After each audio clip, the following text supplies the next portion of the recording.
नमस्कार दोस्तों, मैं सुनील कुमार आपका स्वागत करता हूं आपके अपने चैनल क्या ऐसा होता है में। दोस्तों, जैसे कि पितृपक्ष आने वाला है, मतलब श्राद्ध पक्ष, कनागत, ठीक है। तो लोगों के मन में उत्सुकता रहती है कि जब मैं पितृदोष की पूजा कराऊंगा तो मेरे पितर कौन से हैं और किसके लिए मुझे पितृदोष की पूजा करनी चाहिए। क्या पूजा करने के लिए वही जो मेरी पीढ़ी के लोग हैं वही उन्हीं के लिए पूजा करते हैं या फिर कुछ और भी चीजें होती हैं जिसके लिए मुझे पितृदोष की पूजा करनी चाहिए। मैं अपनी वीडियो के माध्यम से आपको बताने का प्रयास कर रहा हूं कि पितृदोष की पूजा अगर आप करने वाले हैं तो जरूरी नहीं कि जिनके लिए आप पितृदोष की पूजा कर रहे हैं जो आपकी पीढ़ी के लोग हैं, हो सकता है कुछ ऐसे लोग भी हैं जिनसे आपका संबंध तो रहा है लेकिन आपके गोत्र के नहीं है, आपके परिवार के नहीं है और हो सकता है वो पुरुष भी नहीं है।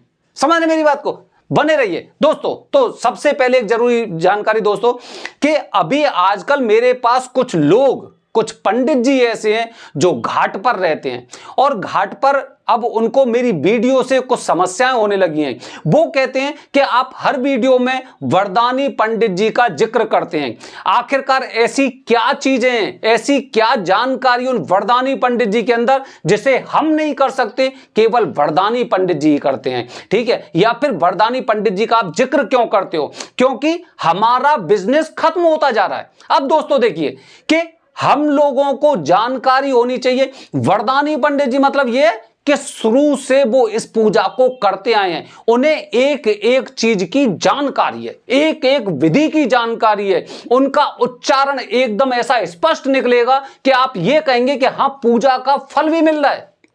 अन्यथा क्या होता है, हम घाट पर पहुंच जाते हैं और घाट पर पहुंचने के पश्चात हम पूजा भी करके आ जाते हैं और हमें यह पता तक नहीं चलता कि हमने पूजा कराई थी तो उसका कुछ फल मिला है या नहीं मिला है। काफी बार तो लोगों ने मुझे बताया कि गुरुजी ने मुझे बताया कि 2100 में 3100 में पूजा होगी, उसके पश्चात मेरे 15,000 रुपए वहां पर खर्च हो गए। जैसे ही मैंने कुंडली दिखाई, उस कुंडली में उन्होंने जाने कितने तरह के दोष बता दिए और जिनकी पूजा उन्होंने की और मुझे वो पेमेंट भी करना पड़ा, ठीक है दोस्तों। तो जो वरदानी पंडित जी होंगे ना, ध्यान रखना, वो कभी आपसे नहीं कहेंगे कि आप अपनी कुंडली को अपने साथ लेकर आइए, कभी नहीं कहेंगे। इसीलिए वरदानी पंडित जी वो पंडित जी हैं जिनका जन्म ऐसे तीर्थ में हुआ है।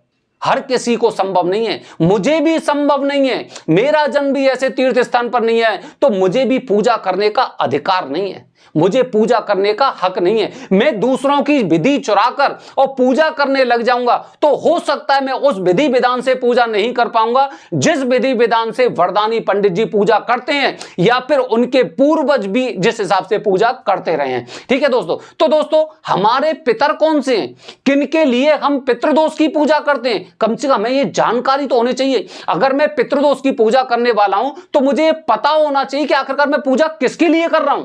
समझ रहे हैं, हमें तो यही जानकारी नहीं होती। तो दोस्तों, बने रहिए चैनल के साथ, मैं पूरी जानकारी आपको दे रहा हूं और इस जानकारी के बाद आप यह कहेंगे कि इस प्रकृति में बहुत कुछ है, बहुत कुछ है इस प्रकृति में। दोस्तों, सबसे पहले पितृदोष की पूजा हम अपने घर परिवार से शुरू करते हैं कि हमारी 7 पीढ़ियों में किसी भी को अगर कोई दुर्घटनावश या अकाल मृत्यु हुई है या फिर जिसकी मन की इच्छा थी और मन की इच्छा पाए बिना अगर उसकी मृत्यु हो जाती है तो उसके लिए पितृदोष की पूजा करते हैं। मतलब 7 पीढ़ी हमारी में अब देखा जाए, जैसे हमारे पिताजी हैं, हमारे पिताजी अगर पितृदोष की पूजा करते तो हमारे दादाजी के लिए, क्योंकि वो दादाजी मौजूद नहीं है, उनके पिताजी उनके पिताजी उनके पिताजी, इस तरह से करीब 7 पीढ़ी, समझे। इसी तरह से 7 पीढ़ी हमारी माताजी की पक्ष की, हमारे माताजी की पक्ष की बोल सकते हैं, या फिर अगर पितृदोष की पूजा हमारे पिताजी करने वाले हैं तो 7 पीढ़ी हमारे पिताजी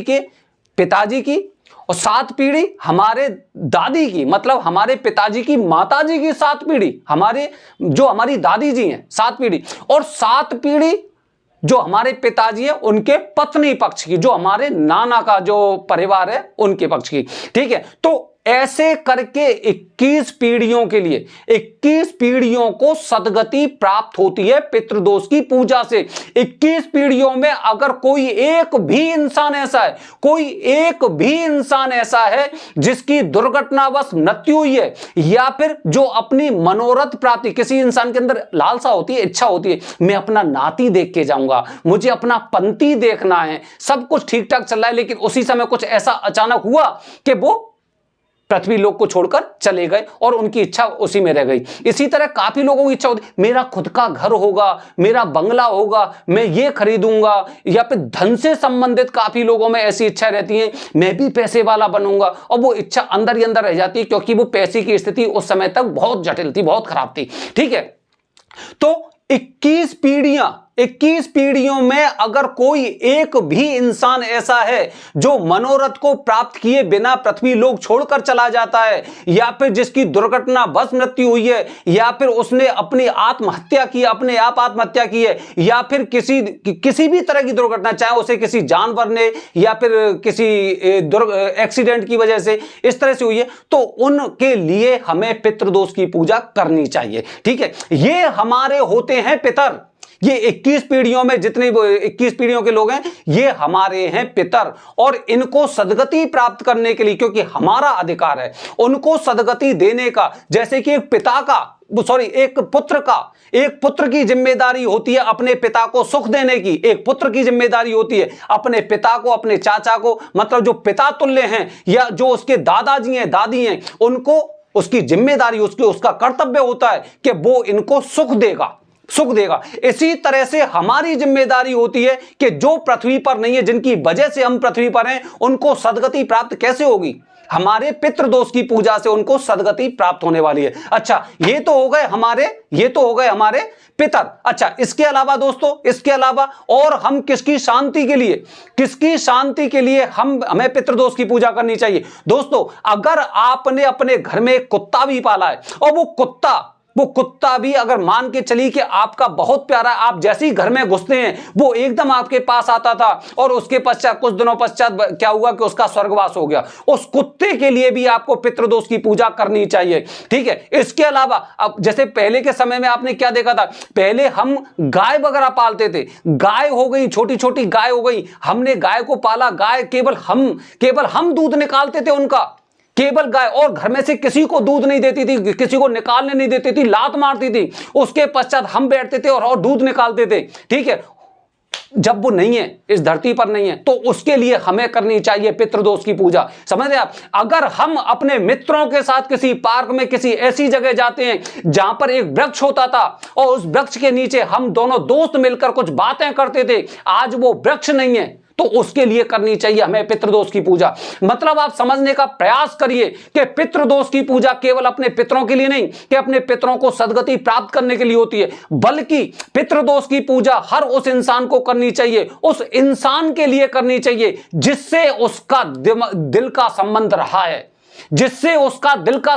है, चाहे वो गाय हो सकती है, वो कुत्ता हो सकता है, या फिर वो पेड़ हो सकता है। और अंत में दोस्तों, पितृदोष की पूजा हमें उसके लिए भी करनी चाहिए जिसने आपके घर में पूरी जिंदगी चौकीदारी की, जो आपके घर का रामू काका हो गया, जो आपके घर का सेवक हो गया, उसके लिए उसने आपके परिवार की बहुत अच्छी सेवा की, जगह जगह पर उसने अपना खून पसीना बहाया, और इसी घर की सेवा करते करते वो इंसान जब परलोक में चला जाता है, पृथ्वी लोक को छोड़ के चला जाता है, तो दोस्तों उसके लिए भी करनी चाहिए हमें पितृदोष की पूजा। ये तो हो गई पितृदोष की पूजा जो 3 दिन की होती है, जिसमें नारायण बलि की पूजा। अब अंत में नागबलि की पूजा, जो दूसरे दिन की पूजा होती है, वो नागबलि की पूजा होती है। नागबलि की पूजा आपके परिवार की 21 पीढ़ियों ने, या फिर जिन लोगों को मैंने बताया है, उनके द्वारा अगर किसी सांप को मारा गया है, किसी सांप को मारने में मदद की है, या फिर किसी सांप को मरते हुए देखा है, तो वो पाप इतना जटिल होता है कि आने वाली पीढ़ी अंधी हो जाती है, पागल हो सकती हैं। समझ रहे मेरी बात को? ऐसी ऐसी स्थिति आ जाती है। तो उन सब समस्याओं से निपटने के लिए इसीलिए 3 दिन की पूजा बताई गई है। ये एक दिन की पूजा नहीं है। काफी पंडित जी आपसे कहेंगे पितृदोष की पूजा एक दिन में कर लेते हैं, पितृदोष की पूजा एक दिन में करा देते हैं। एक दिन की नहीं, 3 दिन की पूजा होती है। पहले नारायण बलि होगी, नारायण बलि में, और ये जरूरी भी नहीं है कि पहले नारायण बलि हो, नक्षत्र के अनुसार पहले नाग बलि भी हो सकती है, नारायण बलि भी हो सकती है। ठीक है, तो नारायण बलि होगी। नारायण बलि पितरों की शांति के लिए, नाग बलि जिस सांप को किसी ने मारा मरते हुए देखा है हमारी पीढ़ियों में से, उनसे मुक्ति प्राप्त करने के लिए नाग बलि की पूजा की जाती है। और सबसे अंत में तीसरे दिन भगवान गणपति की पूजा होती है, शुद्धिकरण, और उसके पश्चात भगवान वरुण देवता का पुण्यावाचन वंदना होती है दोस्तों।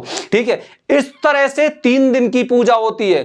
पितृदोष की पूजा, अगर कोई ये कहता ना कि केवल आपके पितरों को सदगति प्राप्त करने के लिए पूजा हो रही है, तो जरूरी नहीं है। उनको सदगति भी मिल रही है, और उसके साथ साथ जिनसे आपका दिल का संबंध था उनको भी सदगति मिल रही है। और जब सब तरफ से जब आपको आशीर्वाद मिलता है तो निश्चित रूप से आप तरक्की करते हैं। आपके जीवन में अड़चन नहीं आने वाली, क्योंकि आपको आशीर्वाद उनका मिल चुका है जो देवतुल्य है। बने रहिए हमारे चैनल के साथ दोस्तों।